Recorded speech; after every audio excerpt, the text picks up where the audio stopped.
Bonjour à tous, bienvenue sur ce webinaire concernant la dématérialisation avec Florent.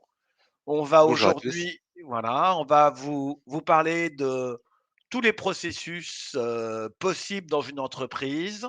Donc, on va les détailler. Ça sera suivi d'une démonstration. Et puis surtout, n'hésitez pas pendant ce webinaire à nous poser des questions dans le chat. On y répondra au fur et à mesure. Et voilà. Bon, bah, écoutez, je vais démarrer. Le sujet, en fait, c'est de dire, on peut effectivement acheter des modules rattachés à un ERP pour gérer ses factures fournisseurs. On peut aussi aller chercher d'autres systèmes de jet de métier, mais finalement, la stratégie doit être globale.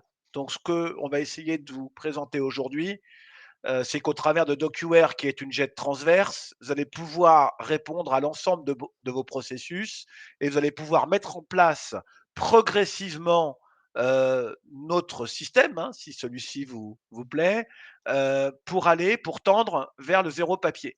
Hein. C'est bien ça le sujet, c'est d'essayer d'avancer vers une stratégie globale de la dématérialisation. Alors, nous présenter, donc moi je suis Olivier Rajman, directeur commercial de DocuWare France et Benelux depuis une dizaine d'années. Et Florent, bah, je te laisse te présenter.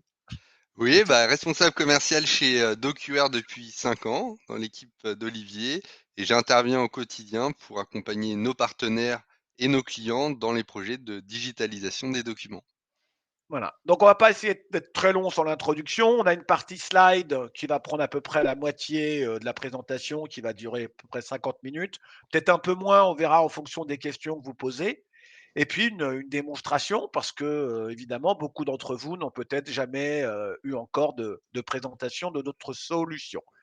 DocuWare, présenter un peu l'éditeur en quelques mots. Nous sommes sur le marché français depuis maintenant 15 ans. La société dont la maison mère est basée en Allemagne a plus de 32 ans d'existence et nous travaillons au travers d'un réseau de partenaires de 70 distributeurs et intégrateurs en France et au Benelux. Le chiffre d'affaires, 62 millions d'euros.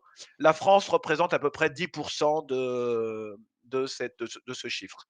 Voilà, alors des clients, je crois qu'on a l'année dernière, c'était 1300 nouveaux clients, principalement en cloud, hein. Nous faisons du on-premise et du cloud. Aujourd'hui, 80% des nouveaux clients vont plutôt aller vers le cloud. Les références, alors, on va pas rester très longtemps sur ce slide, c'est pour expliquer qu'on a des clients dans absolument tous les domaines d'activité, que ce soit dans le monde privé, ou sur les marchés publics, et des entreprises de toute taille, entre, on va dire 20 et alors notre cœur de cible, c'est les sociétés entre 20 et 500 salariés, mais on a des grands comptes, comme on a également des sociétés un peu plus petites. Voilà, et on traite, on va le voir dans un instant, absolument tous les types de processus en nous appuyant en fait sur un logiciel qui va à la fois gérer, on le verra, la capture, mais aussi le workflow. Mais au départ, il faut bien comprendre que le concept de la GED, c'est l'armoire numérique. L'idée, c'est de fédérer absolument tous les documents d'une manière exhaustive dans une armoire où on va retrouver des documents qui viennent de l'ERP automatiquement, de votre messagerie pour stocker également les emails, de fichiers qui proviennent d'autres sources. Ça peut être un portail, des répertoires Windows, également, bien sûr, je le disais, de l'ERP. Donc, on va fédérer toute cette information au travers d'une automatisation, des outils de capture qui permettent, à partir d'un scan, mais également de la suite Office ou d'autres systèmes bureautiques, de votre email, de votre mobile, depuis le formulaire web, donc de pouvoir industrialiser, accélérer évidemment l'alimentation de ces armoires numériques. Et par-dessus tout ça, on a un système de workflow qui va venir en fait gérer vos règles de gestion pour acheminer les fichiers pour information, pour validation, pour alerte auprès des différents utilisateurs. Et là, on utilise un outil extrêmement puissant qui permet de gérer des workflows simples à complexes. Donc, je ne rentre pas dans le détail hein, là-dessus. L'idée, c'était de passer rapidement aux use cases. Et les use cases, en voilà quelques-uns, mais on va les détailler juste après. L'idée de DocuWare en tant que jet transverse, c'est de pouvoir gérer absolument tous vos processus d'entreprise. Alors, 80% des projets démarrent par les achats. Encore aujourd'hui, on a beaucoup de projets achats, mais vous allez voir que finalement, après avoir mis en place les achats, eh bien, naturellement, on va aller vers la RH, vers les ventes, la qualité pour ceux qui en ont besoin, le légal, etc. Donc l'idée, c'est d'amener une solution, encore une fois, globale pour l'ensemble des services de l'entreprise. Et on tu parlais effectivement de la structuration, grâce à un outil de JED comme DocuWare. Eh ben, on va retrouver de la qualité, dans tous les services, pour avoir un flux d'achat, structuré, respectant toujours les mêmes règles, aussi bien de la RH aux ventes. Ça va permettre de faire travailler tout le monde dans le même sens. C'est ça qui est important. Absolument. Alors, pour démarrer, je me suis dit, bah, autant démarrer par les achats, ce qui est encore aujourd'hui la majorité de nos projets. Et puis, souvent, quand on parle des achats, on parle de facture fournisseur, avec la validation du bon à payer par une ou plusieurs personnes. En réalité, il faut peut-être pas s'arrêter à ça. L'idée que nous, on a de la GED, c'est de stocker l'ensemble de la chaîne des achats, que ce soit les échanges avec le fournisseur, donc les devis, les échanges par email, les informations, voilà, tout type d'informations, les catalogues fournisseurs, et cetera, de manière à tout centraliser. Et puis, on peut évidemment gérer les demandes d'achat en interne. Donc ça, c'est un sujet ô combien intéressant pour pouvoir tracer toutes les demandes des différents services et les valider, hein, ce qui permet aussi d'accélérer ensuite le rapprochement entre les bons de commande et les BL, la gestion des règlements, si on veut effectivement gérer cette partie-là, le suivi des litiges également, qui nous semble être intéressant, quel que soit le type de litige, pour pouvoir le résoudre au travers de workflows. La gestion des contrats fournisseurs, bien sûr. Donc les contrats fournisseurs, bah, aujourd'hui, bah, ils sont gérés un petit peu à différents endroits. Et puis l'accès rapide à vos documents en télétravail ou à partir d'un mobile, sans compter la signature électronique. Donc vous voyez, le périmètre est très vaste, hein. Je ne dis pas qu'il faut tout faire. Là, je vais devoir peut-être répondre. Je vais te laisser reprendre la main, si tu veux bien, Florent, une seconde, parce que ça sonne et je ne comprends pas pourquoi. Les joies du télétravail. Oui, donc les achats, c'est vrai que, on va pouvoir que vous ayez structuré, la chaîne de commande dans votre ORP, être en amont, parce que, passer, une demande d'achat via nos systèmes de formulaires et de workflow, c'est beaucoup plus simple avec un niveau d'information, là aussi, simplifié, et donc on va pouvoir collecter, beaucoup les devis, qu'on n'a pas forcément dans le dossier, ou, valider en amont en respectant un budget. Donc c'est vrai que dans le dossier fournisseur, on va avoir, bah, toute ma piste d'audit, hein, avec toute ma documentation, et on sait qu'à un moment donné, lorsque je suis, sur la livraison d'un service ou d'un bien, ou même au niveau du paiement par rapport aux conditions qui avaient été fixées, il peut y avoir une non-conformité. Cette non-conformité, on va pouvoir la traiter en mettant toutes les personnes, importantes dans le processus avec notre système de workflow. Donc les litiges vont pouvoir être structurés, suivis, et chaque personne, par rapport aux achats, au juridique, à la personne qui a engagé, la commande ou qui l'a réceptionnée, vont être dans la boucle et vont pouvoir, confirmer, refuser, ajouter des preuves de livraison, des photos sur une non-conformité, et donc on va avoir un flux structuré respectant un délai qu'on, s'est mis en place en interne. Merci Florent d'avoir repris un peu la main. Je vous propose un petit sondage. J'ai prévu 2 sondages aujourd'hui, pour voir, par exemple, quel est votre niveau de connaissance d'un format qui est en train de prendre une ampleur, très importante, au sein des systèmes d'information, que ce soit chez les éditeurs de GED, ou de RP, qui est le format FactureX. Donc je voulais juste faire un petit sondage que je viens de lancer. Est-ce que vous connaissez le format FactureX? Oui ou non? Voilà. Donc, j'en dirai pas plus. On va effectivement regarder. Donc je vois que ça évolue et puis on vous dira s'il y a beaucoup de noms, on vous dira ce que c'est, hein, Florent. On va quand même pas, Bien vous sûr. laisser mais toujours intéressant parce qu'en fait, on a, juste après, le chiffre, au travers d'une étude que l'on a lancée, avec Archimag, qu'on va vous présenter juste après. Et puis ensuite, on parlera de vente, de RH. Bon, on attend encore un petit peu.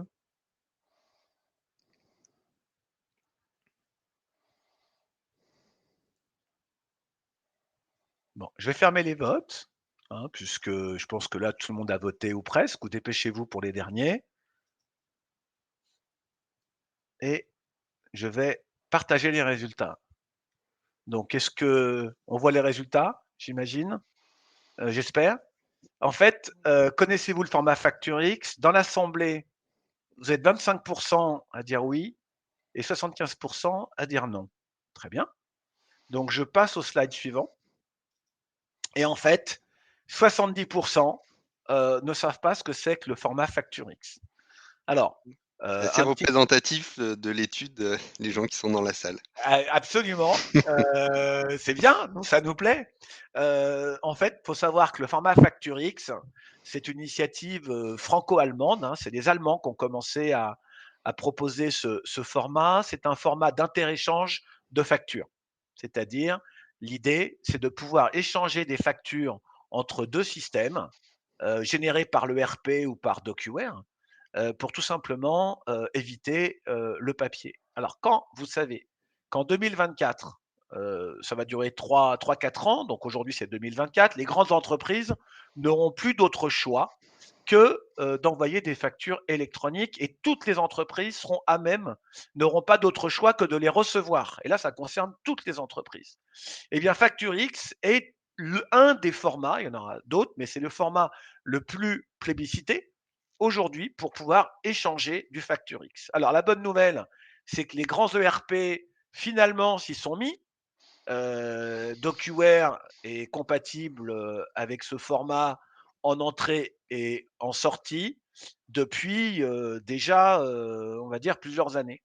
Les ERP, bah, ils sont en train de s'y mettre, donc ça prend du temps, mais en tout cas, c'est extrêmement important dans le cadre de cette nouvelle loi en 2024, que je viens de vous expliquer. Je ne sais pas si Florent, tu voulais ajouter quelque chose? Oui, le FactureX, faut le voir comme, un document PDF, un fichier électronique. Donc votre facture, elle est format PDF, comme aujourd'hui, mais, embarqué, inclus dans ce fichier PDF, il y a un fichier XML où il y a toutes les informations de la facture. Ce qui fait, qu'un applicatif, un logiciel comme DocuWare, automatiquement, il va pouvoir récupérer le numéro de pièce, le montant, la date, sans passer par une intervention, humaine, tout simplement. Donc on va être sur du 100 automatisé et à partir de 2024, on sera sur un schéma d'échange à travers, un ou des portails. Un portail gratuit qui sera le portail Chorus, qui sera renommé, PPF et d'autres portails, privés qui apporteront d'autres services autour du document. Mais un des points clés, c'est effectivement ce format FactureX ou, UBL. UBL, c'est du fichier XML qui est déjà accepté, par exemple, sur le portail Chorus, si vous facturez des administrations publiques. Et donc, eh ben, on va tous vers, ces formats uniques, aussi bien pour, les sociétés privées que les entités publiques. Absolument. Donc une grande progression, un grand pas vers la dématérialisation. J'ai envie de vous parler un peu de vente. Donc la vente, c'est, bah, le pendant des achats. On a encore assez peu de projets finalement, mais c'est en train de s'accélérer parce que côté vente, ben 1, c'est pouvoir conserver, stocker l'ensemble des documents d'un processus de vente complet. Donc de la même manière, ce sont toutes les propositions, les emails, que vous devez conserver dans le dossier du client, d'accord? Mais aussi tous les documents transactionnels depuis, la commande jusqu'à la facture, voire tout ce qui est lettre de relance parce que vous l'avez ici dans le slide, DocuWare est capable également de vous accompagner sur les litiges, les contentieux, le recouvrement. Alors vous allez me dire: «Mais vous prenez la place de l'ERP». Beh, ça dépend. En fait, c'est un arbitrage. Ça dépend comment, les services que vous rend votre ERP. Si cela ne vous convient pas, on peut compléter les services de l'ERP, grâce à DocuWare. Je prends l'exemple des litiges ou des contrats. Dans les ERP, c'est effectivement assez mal géré. Donc, c'est des sujets à discuter avec vous pendant votre projet. J'ajouterais qu'on va gérer, quand on dit traitement des offres, commandes, BL, c'est tout simplement de faire valider une offre par un service technique ou par un supérieur hiérarchique avant de l'envoyer. Donc là, on peut être aussi dans du process simple à complexe.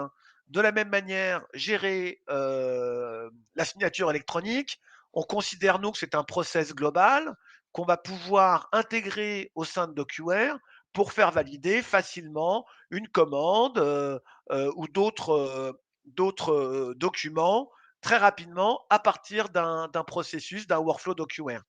Florent, comme d'habitude, tu vas vouloir compléter quelque chose sur le process client peut-être. Oui, bah, aussi parler de conformité, hein. Il y a certains documents, les contrats, les offres acceptées, on doit les conserver un certain nombre d'années. On parlait effectivement, de litiges ou si il y a des contrôles, des audits, on doit être en capacité de pouvoir, remettre à disposition auprès, par exemple, de l'administration fiscale ou des auditeurs, toutes les correspondances, toutes les relances qu'on a pu apporter sur une facture, heu, toujours en attente de paiement et donc du coup, le paiement de la TVA auprès de l'administration fiscale n'a pas été, réalisé et bah, dans différents cas de la vie courante, on doit se justifier et pour justifier et bien, il faut avoir l'information à portée de main et donc bah, sur tous les exemples, indiqués ici, c'est ce que va vous apporter DocuWare, un assistant et je vous le démontrerai tout à l'heure, ma première démonstration sur la complétude de dossier, qui est aussi un point important, du cycle de vente, mais aussi dans d'autres services. Ouais, absolument. Alors, le slide, d'après, c'est justement mais on en a déjà discuté, mais c'est bien de donner un éclairage, pourquoi pas, à nos auditeurs sur ce qui va se passer en 2024 puisque on parle, n'est-ce pas Florent, de plateformes publiques et privées. Alors comment on va s'y retrouver? Ça, Alors il y aura un grand annuaire, porté par le portail Chorus, où chaque entreprise, par rapport à son numéro de sirène, devra déclarer la manière de réceptionner ses factures. Donc gratuitement par le PPF, et donc nous on encouragera via ce mode-là, autant en profiter. Ou alors via des portails partenaires, des PDP qui sont pas encore publiés officiellement. On connaît ceux qui ont candidaté, et qui apporteront, des services autour du document. Comme vous le voyez sur cette slide, bah, via le workflow DocuWare et d'autres outils qu'on va annoncer dans les mois à venir, on aura cette agilité à envoyer ou récupérer de l'information. absolument. Moi, je propose un petit sondage, qui me tient à cœur, voilà, hein. C'est dit.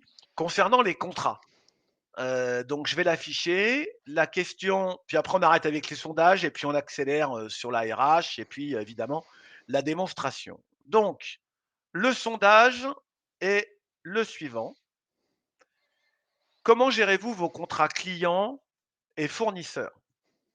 Dans un fichier Excel, pour suivre évidemment les dates, de, de fin de contrat parce que quand, c'est un contrat d'assurance ou un leasing, ça peut évidemment, vous coûter cher si vous ratez la date d'échéance. Donc est-ce que c'est dans un fichier Excel, dans les dossiers papier ou dans un ERP? Et là, vous avez le droit à du multi-réponse parce que ça peut être les 2. Évidemment, ça peut être alors autre, c'est parce que, j'ai imaginé qu'il y avait encore d'autres manières de gérer ses contrats clients et fournisseurs.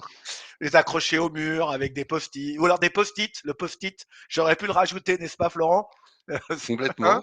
Je Voilà. pense qu'on peut trouver des gens qui gèrent comme ça. Ouais, ouais. Ou dans Outlook, il y a des gens qui peuvent gèrent peut-être les dates, de fin de contrat dans Outlook pour faire attention, mais vous avez quand même tous beaucoup de contrats. Des contrats informatiques, des contrats, d'assurance, les baux, location longue durée, voiture et cetera. Donc moi ça nous intéresse, hein, et ça intéresse tout le monde de savoir comment vous gérez vos contrats clients et fournisseurs. Alors j'avais d'autres questions, mais je me suis dit les sondages, ça va un temps, donc je me suis limité à 2 sondages aujourd'hui. Maximum c'est 3, hein, parce que bon. Alors est-ce que tout le monde a voté? Je peux arrêter les votes? Tu paries sur quoi Florent? C'est qui le gagnant? Moi, je dirais comme ça, le fichier Excel, Ouais. ou pas? Si, si, attention, je ferme et je partage. Donc, les gagnants, mais je veux dire, au même niveau, hein, c'est le fichier Excel et l'ERP. Parce qu'effectivement, il y a certains ERP qui gèrent un peu, assez bien les contrats. Je pense à certains ERP métiers dans l'immobilier où il n'y a pas le choix. Et je pense que certains d'entre vous gèrent aussi les contrats dans des commandes ouvertes. Donc on peut aussi quelquefois, avec l'ERP et puis il doit y avoir peut-être aussi certains ERP, j'en connais peu, qui gèrent, de vrais modules contrats. Mais ce qui vous manque quand vous faites ça, c'est évidemment le document rattaché. Donc ce que propose une GED finalement, c'est de gérer l'intégralité du processus, c'est-à-dire l'image du contrat rattachée à des métadonnées dans lesquelles on a l'auteur, le montant, la catégorisation, la date de préavis, le niveau de préavis et puis la date de fin de contrat. Et donc là-dessus, on peut mettre des alertes, on peut trier, on peut faire un export Excel. Et du coup, ça vous donne aussi les engagements financiers de l'entreprise. Dans un ERP, c'est un petit peu plus lourd à gérer, mais tant mieux si on arrive à 35%. J'entends aussi 18%, donc pratiquement 20% d'entre vous gèrent ces contrats encore manuellement. Bon, c'est une bonne nouvelle, ça nous donne de l'espoir pour vous équiper peut-être avec une chaîne. Je continue. Alors, pardon Olivier, j'en profite, avant qu'on repasse aux ressources humaines, on Oui, a une précision, une demande de précision, 2024 OK, courant 2024 ou dès le 1er janvier 2024? Alors c'est vrai que le calendrier est un peu plus long en termes de lancement. 2024, c'est les grandes entreprises, 2025 les PME et 2026 les TPE. Mais absolument, on peut s'équiper dès à présent, ou tout du moins, digitaliser, la facture client en termes de distribution, aujourd'hui et par la suite, comme on l'a montré sur notre slide, on sera en capacité de se mettre en conformité avec les nouvelles obligations qui arriveront, à partir de 2024 jusqu'en 2026. absolument. Alors un autre sujet, un autre domaine, ce sont les ressources humaines.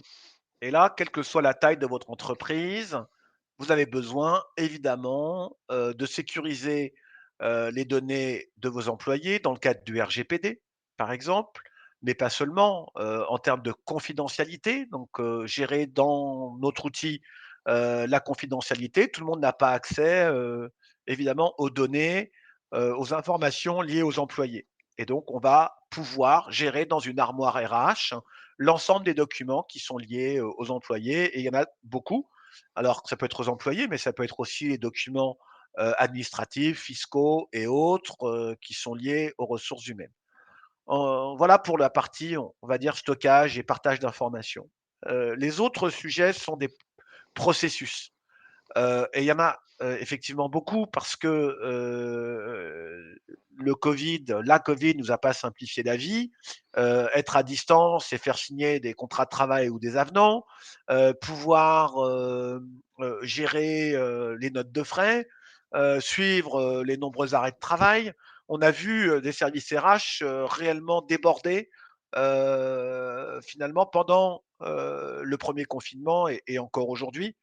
Donc, on a une solution, là encore, globale, qui vous permet de gérer du onboarding, par exemple, l'arrivée du nouveau salarié, parce que tout ça est souvent géré papier et on aurait pu en faire un sondage, avec tous les documents, qui vont pouvoir être distribués au niveau des différents services. Donc là, je parle d'une entreprise un peu plus importante parce que le onboarding, le nouveau salarié, eh bien, il y a, l'enregistrement au niveau de l'informatique, on va avoir, le RIB, et les paiements au niveau de la compta, on va avoir, au niveau de la paye, on va avoir les moyens généraux quand vous en avez. Donc le onboarding est un sujet relativement complexe qui peut tout à fait se modéliser au travers de processus. Ensuite, la gestion des contrats et de le faire avec une signature électronique, là, on sent une tendance très forte, en fait, hein, de pouvoir finalement valider le contrat avant de l'envoyer aux collaborateurs dans le cadre d'un processus d'OQR. Ça fonctionne extrêmement bien aussi.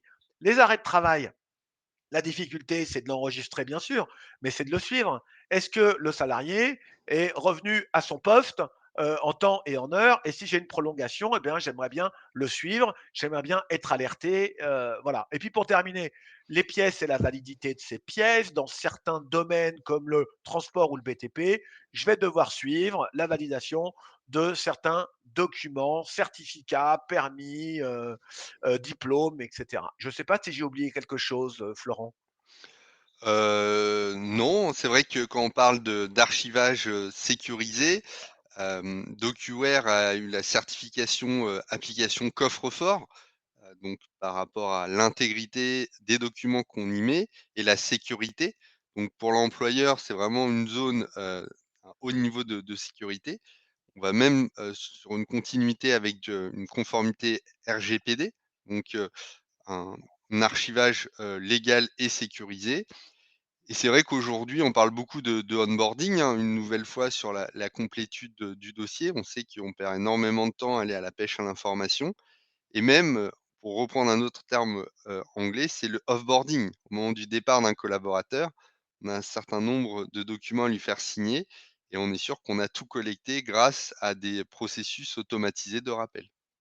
Ouais, tout à fait. Alors j'ai pas, commenté, mais je vais le faire rapidement, le processus de recrutement.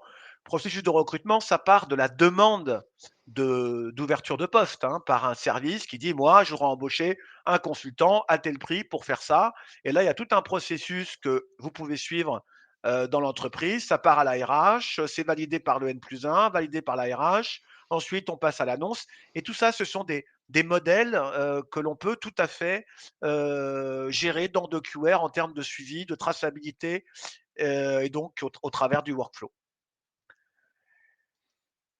Petit focus sur la signature électronique dont Florent est un expert et que je vais laisser commenter son slide. C'est ce que c'est le sien celui-là. D'accord. Alors c'est vrai que la signature électronique, c'est une continuité, hein, quand on parle de gestion électronique des documents. C'est pour apporter, une valeur légale à un contrat, une facture, à n'importe quelle pièce que j'aurais créée en électronique ou que j'aurais numérisée. Dans tous les processus qu'on vient de décrire, on a, des contrats, des avenants, des documents à faire valider. Et donc, en France et en Europe, il y a un règlement, c'est le règlement IDAS, qui nous permet, d'avoir de la validation électronique et à distance en respectant un certain nombre de règles. Ces règles, c'est ce qu'on va appeler les faisceaux de preuves. Donc, on va pouvoir sceller l'intégrité d'un document sur son contenu et sur sa forme, ainsi que la personne qui la valide à distance, en récupérant un certain nombre de preuves, l'adresse mail, l'adresse IP, le numéro de téléphone, la carte d'identité qu'on a enregistrée en amont.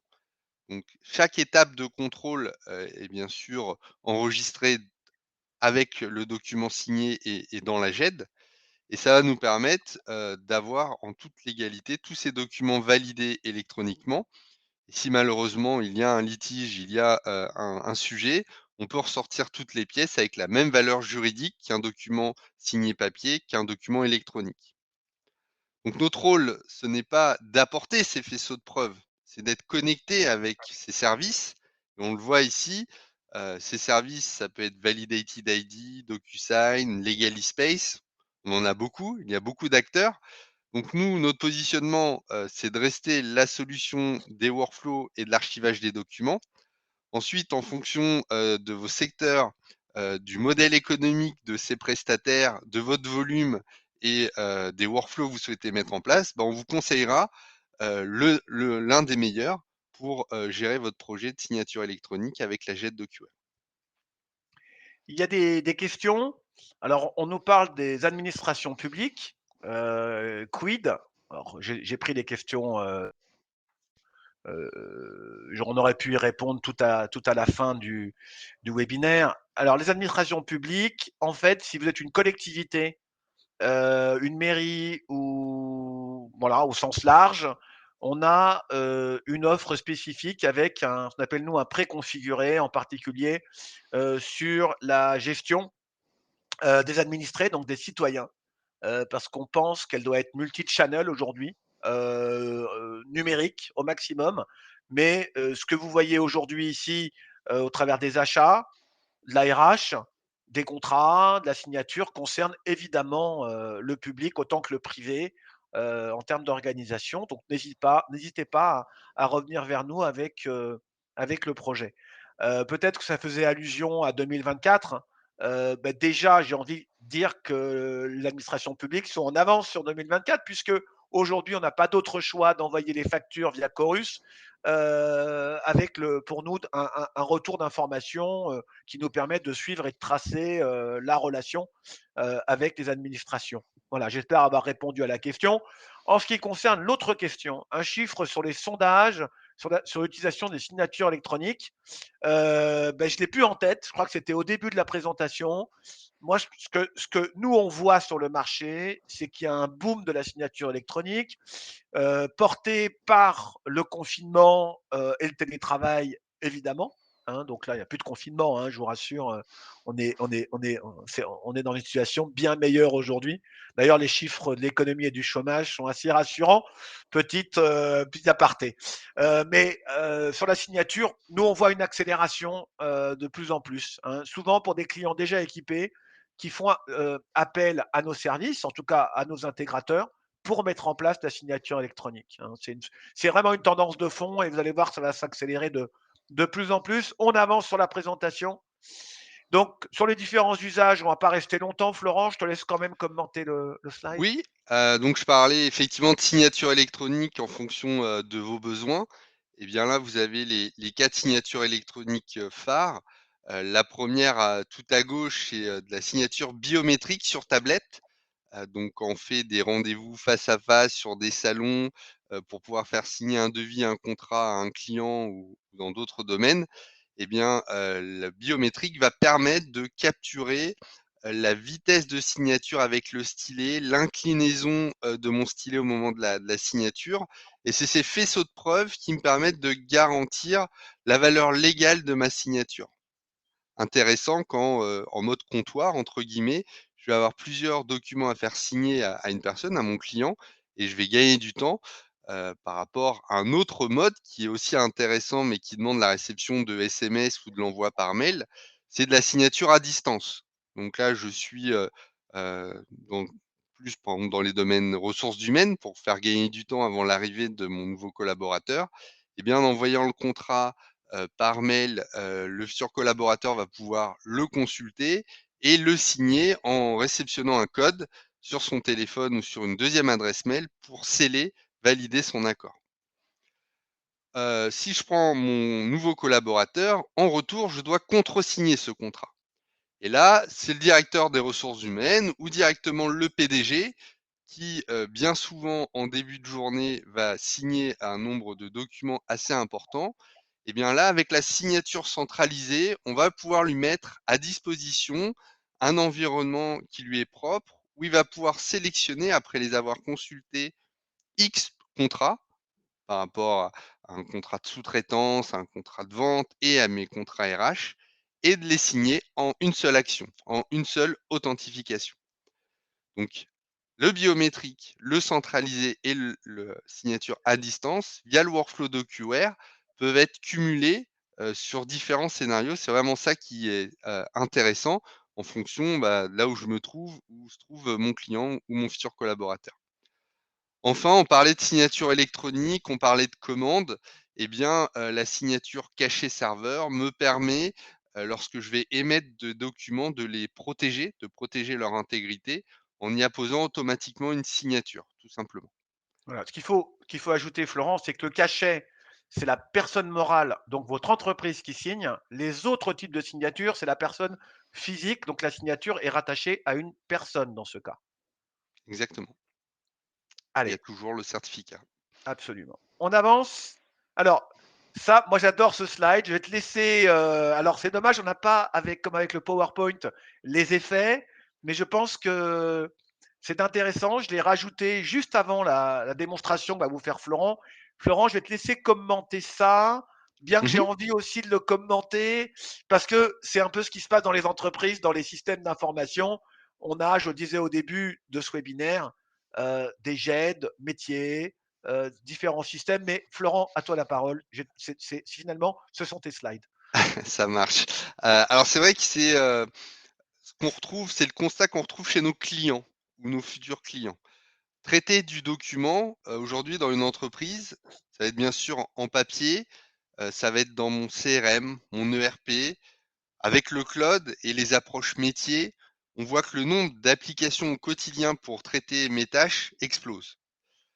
Donc quand je dis explose, c'est qu'aujourd'hui, on peut même avoir des applications pour gérer, mes notes de frais, partager des documents avec un Google Drive, Dropbox, OneDrive, ou SharePoint et le métier, un outil pour la logistique, pour la comptabilité, pour la paye, pour le recrutement, pour le QMS, pour la gestion de la qualité et bien d'autres. Et on se rend compte que dans ces applicatifs, on va avoir un traitement du document, voire même certaines tâches de workflow. Donc, ça, c'est le constat. Je ne sais pas si tu as mis le deuxième slide, Olivier? Bah oui, pour dire que finalement, il y a peut-être une autre manière de faire. Exactement. Parce qu'on va, multiplier, les gestions des documents et des workflows. Donc, d'un sens, tout le monde peut être content. En tout cas, les métiers, chacun va avoir, son outil qui lui est propre. Mais derrière, il y a des équipes qui doivent, infogérer tous ces outils. Le service informatique et le service informatique aujourd'hui, ils sont assez tendus. Pas, par rapport à leur morale, mais plus par rapport aux ressources. Il y a une pénurie de ressources sur le marché. Et donc à chaque fois qu'on va investir dans un nouvel applicatif, il va falloir multiplier les transferts de compétences, les formations et la maintenance. Et c'est pour ça que beaucoup de nos clients, et c'est aussi la stratégie qu'on apporte, c'est de centraliser bien sûr.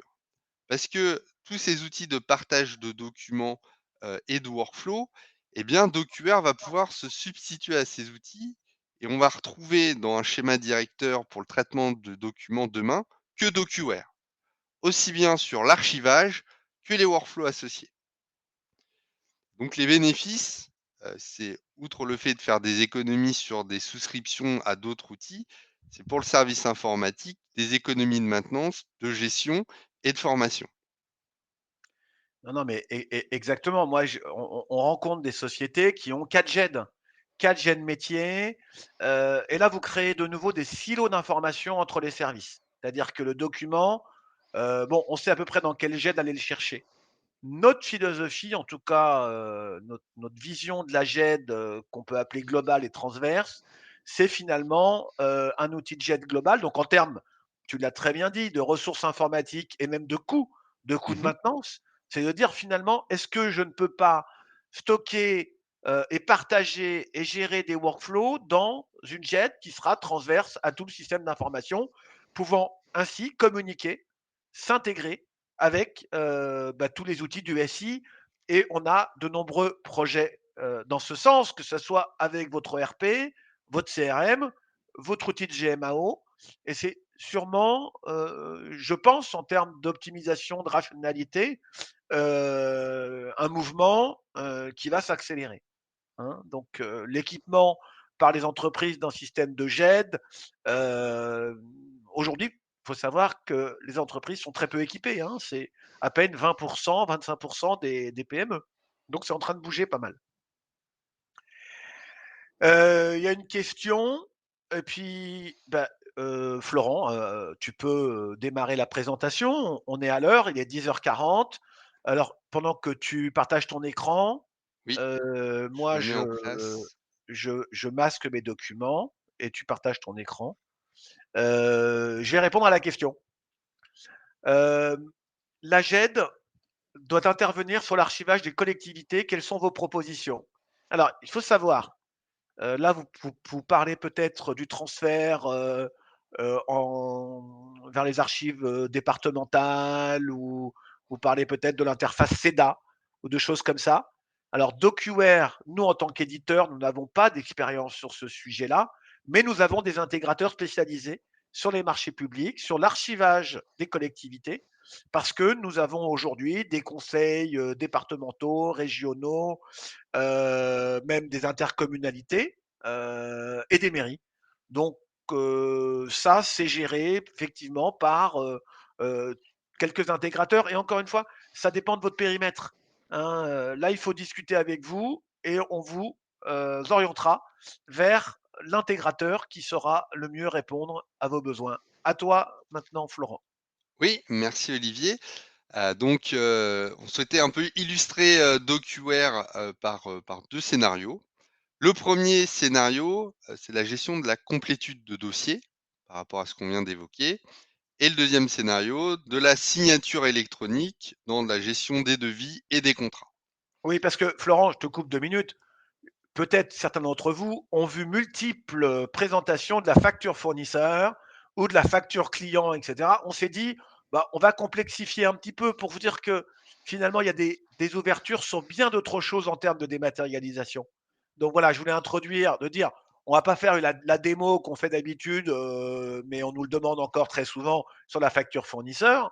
Ça, prenez contact avec nous, mais l'idée de la complétude, elle est importante parce qu'on la retrouve dans beaucoup, finalement, de process, que ça soit RH, vente, pour être sûr qu'on a bien tous les documents, avant de valider la transaction définitive avec un client. Est-ce qu'on a le contrat, le bon de commande, et cetera? En RH, est-ce qu'on a bien tous les éléments? Donc la complétude, c'est un sujet, dont on ne parle pas assez souvent. Voilà. Exactement, et c'est vraiment un plus de la JET, forme d'assistant au quotidien, peu importe, mon métier. Pour cette démonstration là, je suis connecté dans DocuWare, hein, dans mon espace numérique de travail. Par rapport à ce qu'on vous a présenté, hein, je j'ai accès, à l'armoire d'archivage des documents, et cette interface, à droite, j'ai ma visionneuse de documents avec plusieurs formats, plusieurs possibilités, soit sur des documents électroniques ou numérisés. J'aurai toujours la capacité de consulter les documents via cette visionneuse qui est, très puissante par le nombre de formats supportés. À gauche, j'ai les fonctionnalités clés. Le premier, c'est les bacs. C'est ma bannette à documents. C'est mon réceptacle connecté à mon scanner, à ma boîte mail. Ça me permet de mettre en attente les documents que je souhaite, stocker. Une fonctionnalité qui est assez intéressante et très utilisée par nos clients, c'est depuis ce bac, la capacité de découper les documents. Donc j'ai, numérisé en une seule passe mes différents documents, et grâce à la fonction de division, bah, je peux rematérialiser, dans la bannette mes documents. Je vous montrerai après comment on va les stocker, avec les boutons, qui sont les boutons de stockage au milieu. Sur la droite, j'ai, ma fiche de recherche. Je peux en avoir, une seule, ou plusieurs. Ma fiche de recherche, on va retrouver ici, tous mes filtres pour accéder directement à l'information qui m'intéresse. Que j'ai une dizaine, une centaine, des milliers de documents, eh bien, ça va me montrer un résultat, que j'ai personnalisé. Par exemple, si je veux, tous les documents de mon client, Rojon, eh bien ici, je peux consulter immédiatement tous les documents. Donc la boîte de résultats, est sous forme de tableau qu'on peut exporter en Excel, mais lorsque je suis, davantage sur de la consultation pour aller assez vite, je peux avoir les premières icônes, et ça me permet, d'accéder immédiatement à l'information. Ensuite, j'ai mes listes. Donc les listes, faut le voir comme des classeurs qui sont partagés ou qui me sont propres. J'ai un classeur ici qui s'appelle dossier incomplet. Donc, je travaille sur plusieurs dossiers, ici, on va dire de crédit, et donc ça me permet de suivre, le niveau de complétude de chaque dossier par rapport à ma relation client. À droite, j'ai les tâches. On parlait beaucoup de workflow. Vous avez ici l'illustration de ce qu'est le workflow. On voit ici que dans un processus, donné sur de la signature de contrat, eh bien, je dois finir de rédiger ce contrat pour l'envoyer en signature. Directement depuis la visionneuse, je peux ouvrir mon document, si c'est des documents modifiables, par exemple en Word, le modifier, l'enregistrer et l'envoyer en signature vers mon client, par exemple. Enfin, j'ai différents, formulaires dans une bibliothèque qui me permet, d'accéder à des ressources pour faire des demandes ou déposer des documents. Et donc dans mon exemple, je vais pouvoir utiliser un formulaire, de demande de crédit pour initier un nouveau dossier. Donc c'est assez simple. J'ai le client en face de moi, je sais que je vais être sur un processus qui peut durer, plusieurs semaines. Eh bien, je vais pouvoir, créer ma fiche dossier directement depuis un formulaire web. On le voit ici que je suis sur un formulaire dynamique. C'est un client existant, je vais juste remettre son numéro de compte. L'idée, c'est que la GED soit synchronisée avec, votre CRM, avec votre ORP pour partager de l'information et pas la dupliquer. Mais je peux aussi initier la création d'un compte client directement depuis mon formulaire et là, bien entendu, l'information sera transmise au CRM.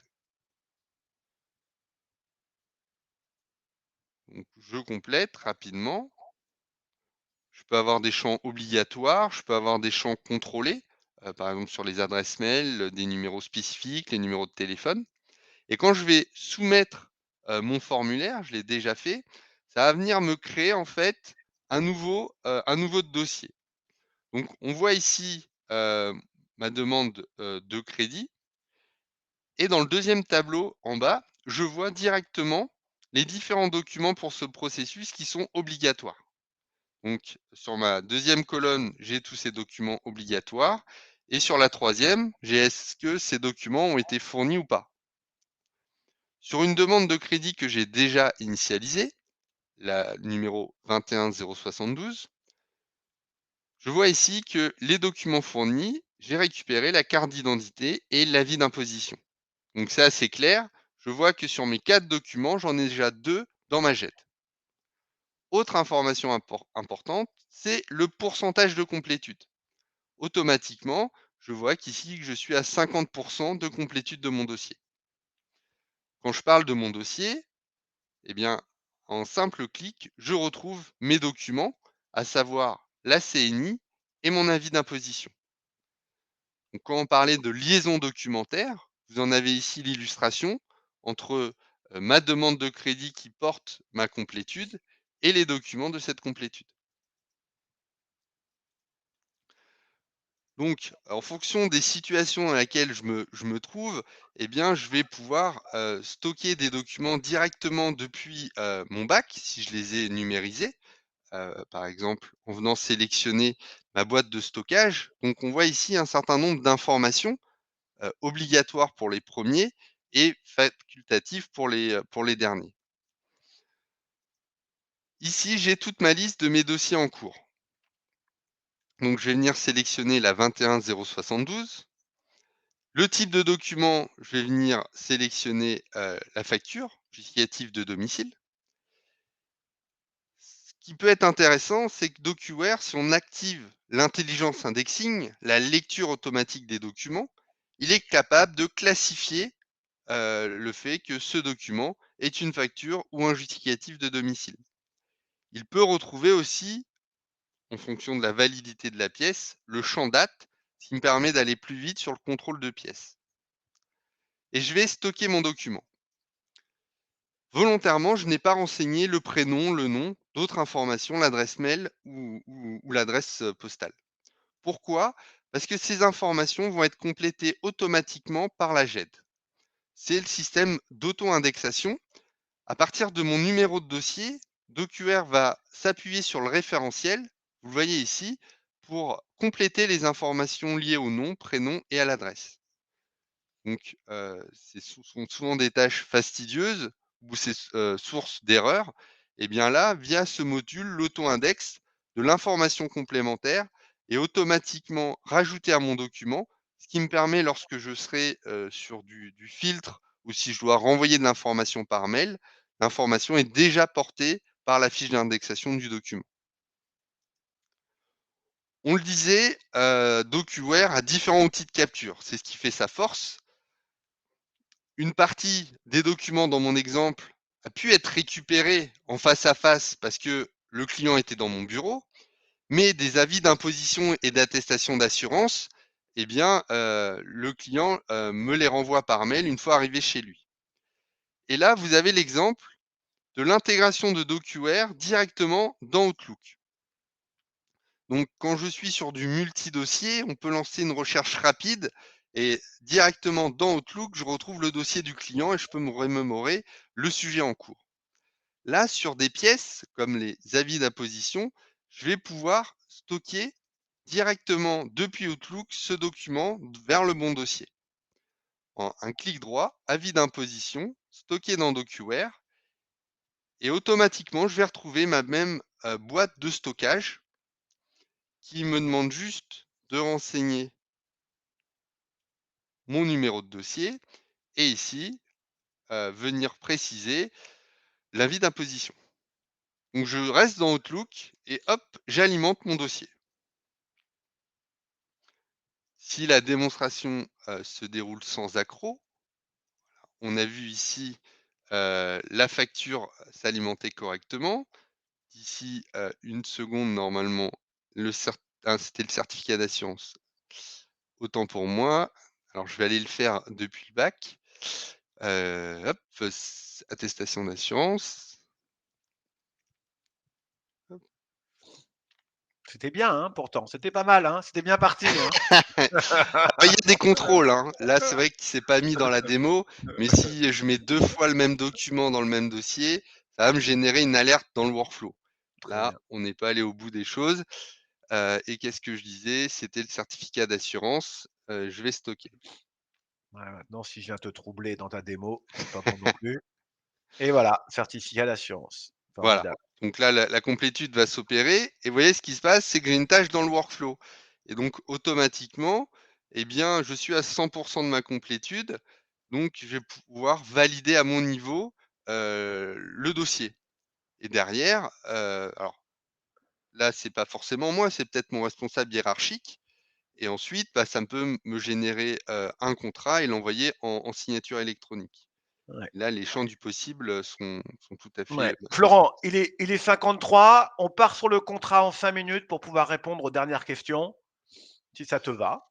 Oui, ou on peut Tu je veux que peux je mon réponde aux questions en même temps que tu prépares ta démo? exactement. Allez, je prends, une question. Comment pouvez-vous dématérialiser plusieurs services dans une seule GED? Alors c'est justement, rappelez-vous les derniers slides que j'ai présentés, c'est notre force. Parce qu'un service va effectivement utiliser, d'autres logiciels métiers avec lesquels on va s'intégrer. On va pouvoir gérer, des workflows transverses ou uniquement pour le service et surtout on va pouvoir gérer plusieurs armoires. Imaginez une armoire physique dans votre entreprise, papier, ben, on peut la reproduire à l'identique, mais complètement numérisée. Donc, c'est évidemment l'intérêt de la JET, c'est de pouvoir gérer du multiservice, du multi-workflow. Il y a des process où interviennent plusieurs services, évidemment, hein. Donc, c'est vraiment le but de la JET, mais ça, il faudrait vous le présenter d'une manière un peu plus formelle et avancée et avoir connaissance de votre organisation et de vos process. À toi, Florent. Merci Olivier. Donc 2e démonstration pour illustrer, la partie, devis, contrat et signature électronique.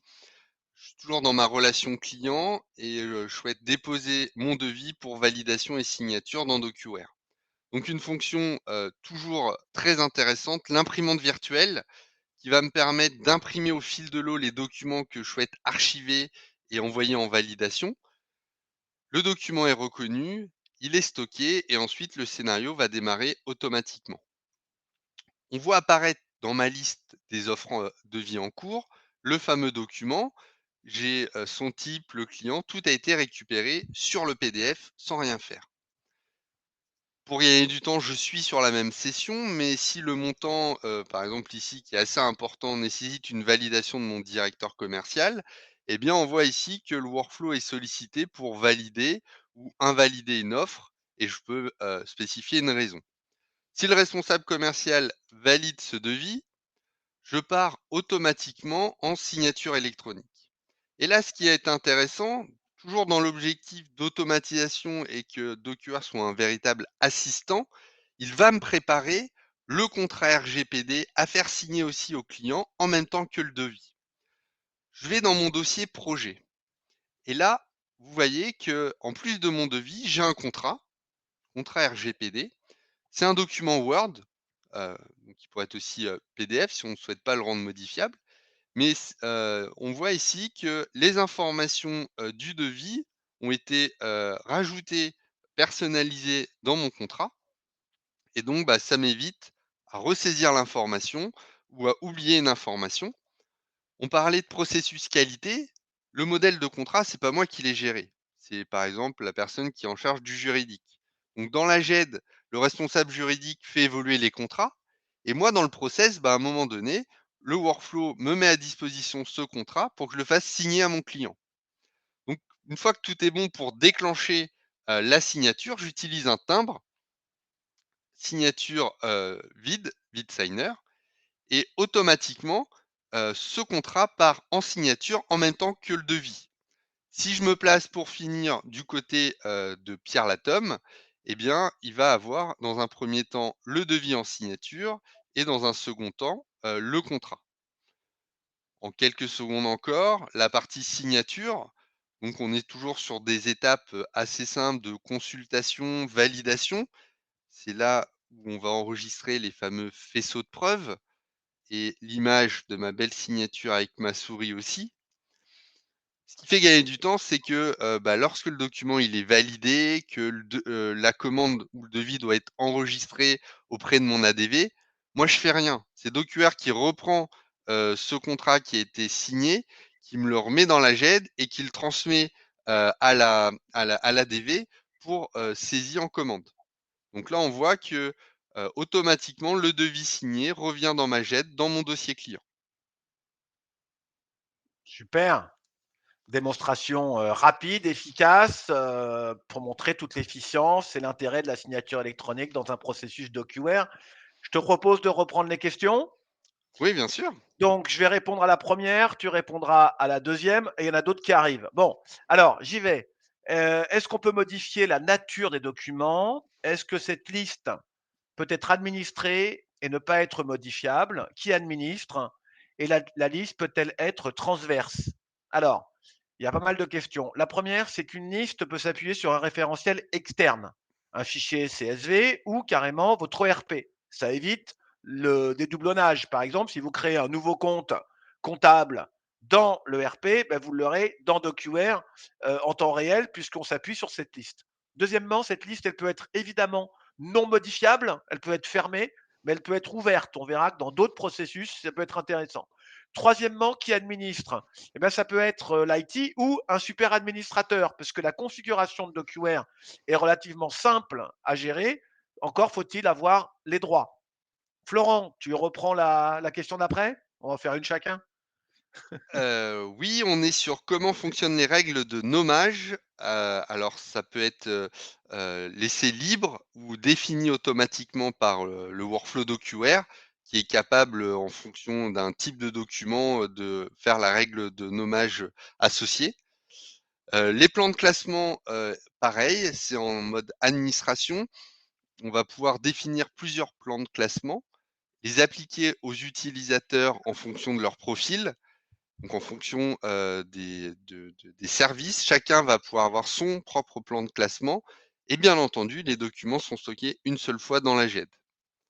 Le versionning, il est géré en automatique dans DocuWare, on l'a pas présenté aujourd'hui, mais dès que je vais modifier un Excel ou un Word, une nouvelle version majeure va être générée et on peut, par la suite, à travers les index, gérer, les index de version, notamment au niveau des processus qualité. L'utilisation de l'horodatage, alors on a un système d'horodatage, interne dans DocuWare, un hachage avec une clé de signature qui nous permet de garantir l'intégrité de chaque document, conservé dans la GED. Merci, Florent. La suivante, est-ce que le service RH a accès aux documents du commerce? Alors, la matrice, des droits dans DocuWare est réalisée au niveau de différents profils d'utilisateurs, mais peut être individualisée au niveau d'une personne. Et là, pendant le projet, on va définir les accès. Évidemment que quelqu'un de la RH peut accéder aux documents commerce ou à un document ou à un groupe de documents au sein du commerce. C'est extrêmement souple. Et évidemment, c'est un sujet qui revient sur chaque projet. À toi, Florent, on fait une question chacun. Ah pardon. Existe-t-il un livre blanc sur la gestion de la complétude? Pas encore Nabila, on pourra en reparler, la semaine prochaine quand je passe vous voir avec plaisir. Voilà. Et il y a encore une question là-haut. La JET n'est pas un système d'archivage. Il ne sert qu'à de l'archivage courant. L'archivage définitif doit être réalisé dans un SAE.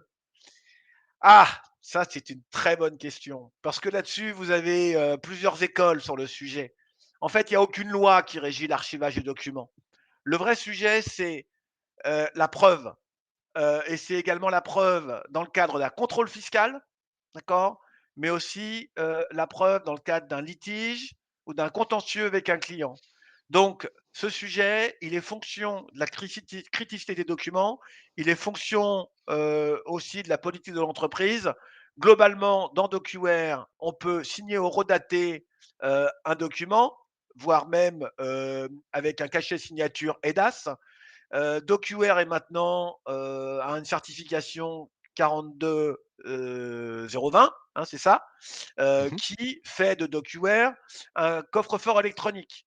Donc, le SAE peut évidemment être un complément, mais il n'est pas obligatoire. Et là, c'est un débat d'experts. Encore une fois, c'est toujours une discussion, mais franchement, ça dépend de la politique de l'entreprise. Florent, tu voulais ajouter Quid quelque chose non, à... c'est tu as tout à fait raison. Quid des interfaces avec des CRM et des ERP, Salesforce et Sage dans notre cas? Alors avec DocuWare, on a plusieurs niveaux d'intégration. On a des intégrations, j'ai envie de dire, light, je vous montrer l'imprimante virtuelle. On a aussi des capacités pour lancer des recherches de documents, dans Salesforce et Sage avec, du Smart Connect pour faire de l'appel de documents. Ensuite avec des outils, que je parlais justement, l'auto-index, ça nous permet de synchroniser, la base de données, de Salesforce avec DocuWare et de pouvoir, avoir les mêmes numéros de clients, numéros de contrat. Derrière, DocuWare est APIsé. Ça veut dire qu'avec, par la suite des web services, on va pouvoir pousser de l'information, en recevoir, directement, via les API et donc d'être avec un niveau d'interface assez avancé. Très bien. Dernière question et puis on arrêtera le webinaire puisqu'il est déjà 11h03. Classer un dossier avec l'année, ce n'est pas possible avec DocuWare. Est-ce qu'il y aura cette fonctionnalité dans le futur? Bah, si l'index, est l'année, je ne comprends pas bien votre question et vous savez, il y a très peu de choses pas possibles avec DocuWare, Florent. Non, il faut faire attention à ce qu'on dit. Non, je ne comprends pas la question parce que, bien sûr qu'on peut classer un document ou un dossier avec l'année. Peut-être Florent, tu as une idée sur la question? Pourquoi on nous dit ça? Mmh, alors ça dépend comment l'index est défini. Si elle est définie d'une certaine manière, dans le plan de classement, on peut pas l'ajouter. Mais il y a ça dépend de la configuration, donc revenez vers nous, faudra Ouais, qu'on ouais, regarde de on vous plus près. trouvera une solution, promis, hein. Voilà, merci beaucoup. J'espère, qu'on vous a convaincu de nous recontacter, au travers de ce webinaire sur l'ensemble des processus à dématérialiser dans votre entreprise. Nous vous souhaitons, Florent et moi-même, une excellente journée et heureux de vous rencontrer, heureux de vous voir dans nos prochains webinaires. Le prochain, puisqu'on en fait un par mois, sera sur, l'ARH, le portail RH et les processus, RH également dans leur globalité. Et cette fois, on ira un petit peu plus loin dans, évidemment ce sujet qui nous tient également à cœur. N'hésitez pas à aller sur notre site, revoir les précédents webinaires. Maintenant, on en a quand même beaucoup. Et là, vous trouverez des sujets qui vous intéressent. Par exemple, l'archivage légal avec une avocate ou 2024. Il y a vraiment beaucoup, beaucoup de choses sur notre site, y compris des livres blancs sur la sécurité, sur la facture électronique. Donc, n'hésitez pas et encore une fois, très bonne journée. À bientôt. Merci, à bientôt.